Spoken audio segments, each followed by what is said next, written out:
JMC की हम उत्पत्ति की किताब और उसके 29 अध्याय को देख रहे हैं और उसके 31 पद को हमने ऑलरेडी देखा है, 32 को देखा है। 32 को फिर से देखते हैं कि परमेश्वर की नज़र में लिया प्रिय और याकूब की नज़र में लिया अप्रिय और राहेल प्रिय। तो प्रियो, हम यहाँ पर देखते हैं आप हैं परमेश्वर के प्रिय और मेरे भी प्रिय हैं, क्योंकि आप वीडियो को देख रहे हैं। इसलिए यहाँ पर वचन हमें बता रहा है कि जब उसकी खोप को परमेश्वर ने खोला और राहेल बांझ बनी रही, तब पहला पुत्र उसे रूबेन के रूप में मिला और लिया ने सोचा कि अब मेरा पति मुझे प्यार करेगा, मुझे चाहेगा। प्रियो, पुत्र की प्राप्ति एक पत्नी के द्वारा होना, तो पति का प्यार पत्नी के प्रति बढ़ जाना है और पति उसे और भी ज्यादा प्यार करने लग जाता है। और लिया ऐसा बार बार कह रही है और सोच रही है। पहला पुत्र उसे रूबेन के रूप में मिला और दूसरा पुत्र उसे सिमोन के रूप में मिला है। तो प्रियो, यहाँ पर देखा गया है कि 33 पद में फिर वह गर्भवती हुई और उसके एक पुत्र उत्पन्न हुआ और तब उसने यह कहा, यह सुन के कि मैं अप्रिय हुई हूँ, यहोवा ने मुझे यह भी पुत्र दिया, इसलिए उसने उसका नाम सीमोन रखा, यानी दूसरा पुत्र उसे मिला है। फिर हम 34 पद में पढ़ते हैं, फिर वह गर्भवती हुई, उसके एक पुत्र उत्पन्न हुआ। उसने कहा, आपकी बार तो मेरा पति मुझे मिल जाएगा। देखिए, पत्नी की चाहत पति के प्रति कितनी है और पुत्र के डिलीवरी दे रही है, बार बार पुत्र हो रहे हैं और उसका वो अपना प्यार पाने के लिए और वो उसे प्यार करे, इस बात के लिए वो बार बार रिस्क ले रही है और बच्चे उत्पन्न हो रहे हैं और कह रही है कि आपकी बार तो मेरा पति मुझे मिल जाएगा, क्योंकि उससे मेरे 3 पुत्र हो गए हैं। इसलिए उसने उसका नाम लेवी रखा। 3 पुत्र और तीसरा है लेवी। और चौथा पुत्र को हम देखते हैं, फिर वह गर्भवती हुई और उसका एक और पुत्र उत्पन्न हुआ।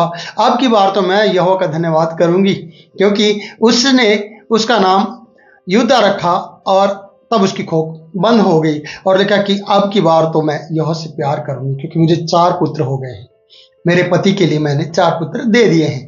तो उसकी खोप परमेश्वर ने बंद कर दिया, उसकी खोप बंद होगी 4 पुत्र के बाद। तो मैं ये कहना चाहता हूँ, अपना प्यार पाने के लिए पुत्र कितने 4 दिए हैं, इस पर विचार करें कि और भी इसको पुत्र होगा और कैसे होगा, क्या होगा, अगली कहानी में आपको पता चल जाएगा। पर मैं इतना कहना चाहता हूँ कि जब पुत्र की बढ़ोतरी लिया के द्वारा बढ़ रही हो और 4 पुत्र हो गए हो और जो बांझ बनी है और जिसकी खोप बंद है और वो भी अब लड़ाई करती है, और जब वो लड़ाई करती है तो प्रियो, यहाँ पर किस तरीके का परिवार का माहौल होगा, उसकी परिस्थितियां क्या होंगी, परिवार में किस तरीके से झगड़े उत्पन्न होंगे, हाँ मैं आपको बताना चाहता हूं।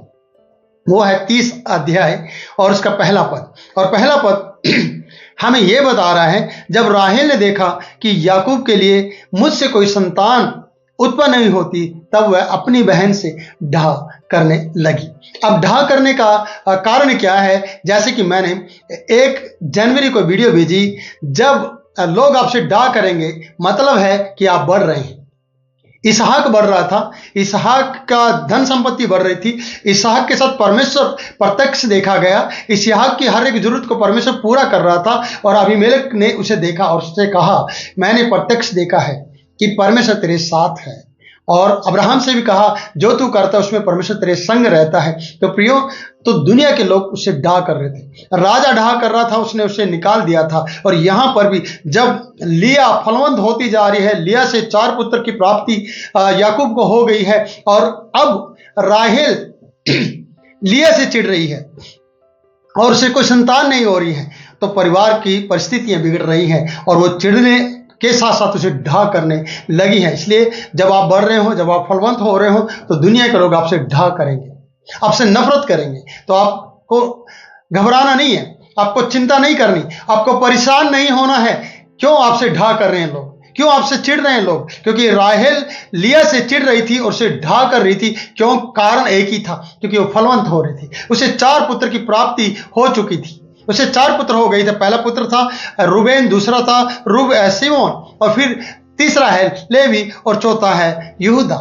4 पुत्र से हो गए थे और अब इसका चिढ़ना स्वाभाविक था।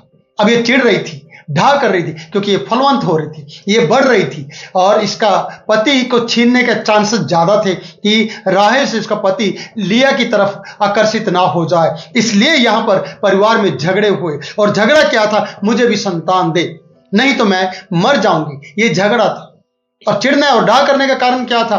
क्योंकि लिया के पुत्र बढ़ रहे थे, लिया को पुत्र प्राप्ति हो चुके थे, लिया बांझ नहीं थी, लिया फलवंत थी, लिया बेशक इनकी नजर में, याकूब की नजर में अप्रिय थी, लेकिन परमेश्वर की नजर में प्रिय थी। मेरे प्रियो, आप भी परमेश्वर की नजर में प्रिय हैं। मैं आपसे कहना चाहता हूं कि परमेश्वर आपको भी प्यार करता है, पर डा ना करें।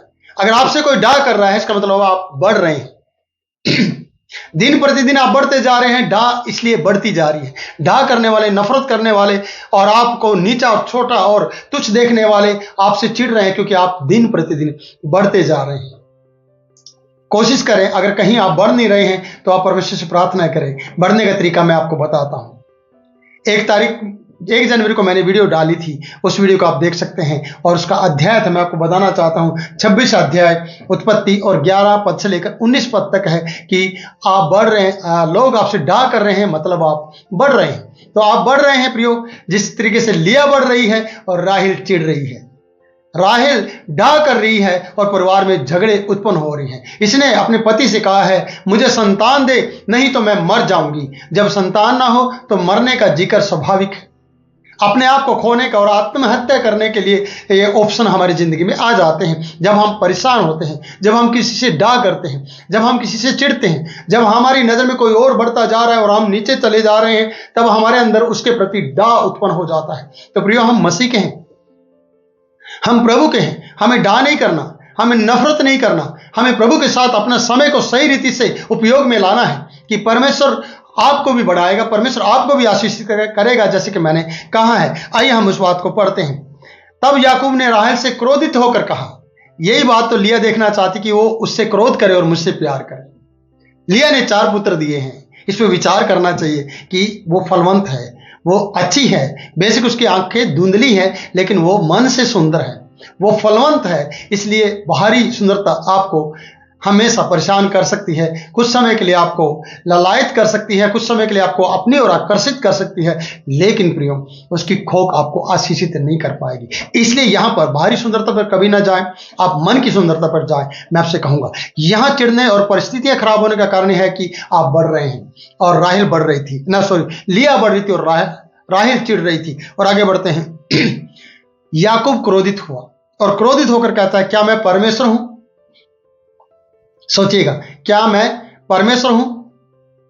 यह अच्छी बात है कि याकूब ने कहा, मैं परमेश्वर नहीं हूं, मैं इंसान हूं। और हमें भी यही सोचना है, हम इंसान हैं, हम मानव हैं, हम दानव ना बने, हम परिवारों को, परिस्थितियों को ना बिगाड़ें। परमेश्वर नहीं करना है सब कुछ, हमें कुछ करना है तो परमेश्वर के सामने जाकर प्रार्थना करना है, अपना जीवन बदलना है। अगर हम कुछ कर सकते हैं तो सिर्फ इतना कि हमें प्रार्थना करना है और हमें अपना जीवन परमेश्वर को सौंपना है और उसकी इच्छा को जानना है कि वो क्या चाहता है आपसे। तो इसलिए याकूब ने कहा, क्या मैं परमेश्वर हूं? राहेल ने कहा, मुझे संतान दे, नहीं तो मैं मर जाऊंगी।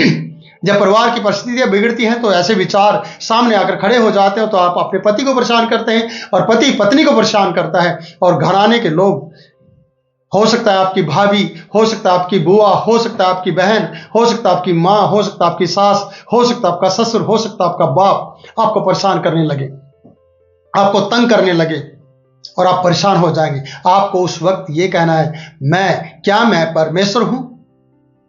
अगर आप इन परिस्थितियों का अच्छा तो देखना चाहते हैं, उनसे कहो तो सब घुटने पे आ जाओ और प्रार्थना करो और परिस्थितियां बदल जाएंगी। भाव के विपरीत चलना है, भाव के साथ नहीं।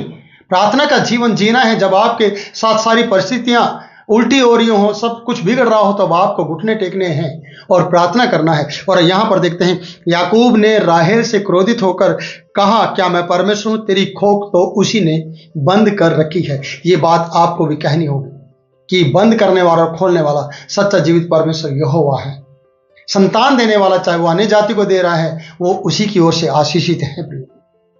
हर एक को परमेश्वर संतान देना चाहता है, पर कहीं न कहीं अगर कोई बंद है हमारी जिंदगी में, रास्ता ये बंद है, कोई रुकावट है हमारी जिंदगी में आशीषों की, तो हमने उसको रोक रखा है। जैसे कि याकूब की कहानी से पता चलता है, जब राहेल परेशान कर रही थी, राहेल उसे तंग कर रही थी, राहेल ने कहा मैं मर जाऊंगी, मुझे संतान दे, तब याकूब ने राहेल की आंखें खोल दी। क्या मैं परमेश्वर हूं? तेरी खोक उसी ने बंद कर रखी है। अब राहेल का फर्ज बनता है कि वो परमेश्वर से मांगे और परमेश्वर से प्रार्थना करे और परमेश्वर से कहे और परमेश्वर की सुधि ले। राहेल की सुधि परमेश्वर लेगा, मैं जानता हूं, पर आपको हलीम होना होगा। राहेल को हलीम होना होगा, राहेल को प्रार्थना करना होगा, राहेल को अपना समय परमेश्वर को देना होगा। खाली ये नहीं कि मैं सुंदर हूं, मैं रूपवती हूं, मैं सुंदरी हूं, मैं विश्व सुंदरी हूं, मेरे से ज्यादा कोई सुंदर नहीं है, लिया धुंधली आंखों वाली है, तो मैं इसकी बहन छोटी और सुंदर हूं, तो मेरा पति मुझसे ही प्यार करता है। ऐसा कहकर चिढ़ाकर आपको कोई फायदा नहीं होने वाला। डा आप करते रहेंगे उनसे जो आशीषित है। आप डा करना बंद करें, आप यहोवा परमेश्वर के पास सामने जाएं, घुटने टेके यीशु के नाम में प्रार्थना करें। पवित्र आत्मा आपकी मदद करेगा और आपको आशीषित करेगा और आपकी हर एक जरूरत को पूरा करेगा। तो प्रियो, यहाँ पर मैं इतना ही कहना चाहता हूं कि परमेश्वर आपकी भी सुनेगा। अगले पदों में हम देखेंगे किस प्रकार से परमेश्वर उसकी बात को सुनता है। तो प्रियो, आप सीखिए कि रूप के कारण नहीं, अपने पति को परमेश्वर ना समझे, उसका भी परमेश्वर है जो आपकी भी और आपके पति की भी सुनेगा। संतान पति ही से नहीं, परमेश्वर की कृपा अनुग्रह से है, पति के द्वारा आपकी खोख में। मैं ये कहना चाहता हूं, मैं कोई और बात नहीं कहना चाहता। मैं इतना कहना चाहता हूं, जब परमेश्वर का अनुग्रह आप पर और आपके पति पर होगा तो आप फलवंत होंगे। अनुग्रह को मांगिए और आप आशीषित हो जाएंगे। डा ना करें। डा ये दर्शाता है कि आप किससे डा कर रहे हैं, क्योंकि परमेश्वर उसको बढ़ा रहे हैं, इसलिए वो बढ़ने वाले व्यक्ति से डा ना करें, बल्कि आप हलीम बने और प्रार्थना करें। प्रभु इस वीडियो में इतना ही आपको वचन देना चाहता है। मैंने इतना ही आपको सिखाया। अगली वीडियो में आपको और भी ज़्यादा सिखाने की कोशिश करूंगा। आप मेरे लिए प्रार्थना करें, हमारी वीडियो को लाइक करें, हमारे चैनल को सब्सक्राइब करें और शेयर करें हमारी वीडियो को, और ज़्यादा से ज़्यादा लोगों तक इसको पहुंचा दें। और अगर आपकी इच्छा है कि आप हमारी सेवकाई में हमारी मदद करना चाहते हैं तो प्रियो हमें कमेंट लिखें और हम आपको अपना नंबर देंगे, जिससे कि आप हमारी मदद कर सकें। प्रभु आपको बहुत आशीष दे। और जब कभी भी आप प्रार्थना के लिए हमें निवेदन भेजेंगे, हम आपके लिए जरूर प्रार्थना करेंगे, और ताकि आपके घर में, परिवार में इस तरीके की परिस्थितियां खराब ना हो और ऐसी परिस्थिति आपके घर में ना बने, और परमेश्वर का अनुग्रह आपको हो और आपको आशीषित करे। God bless you.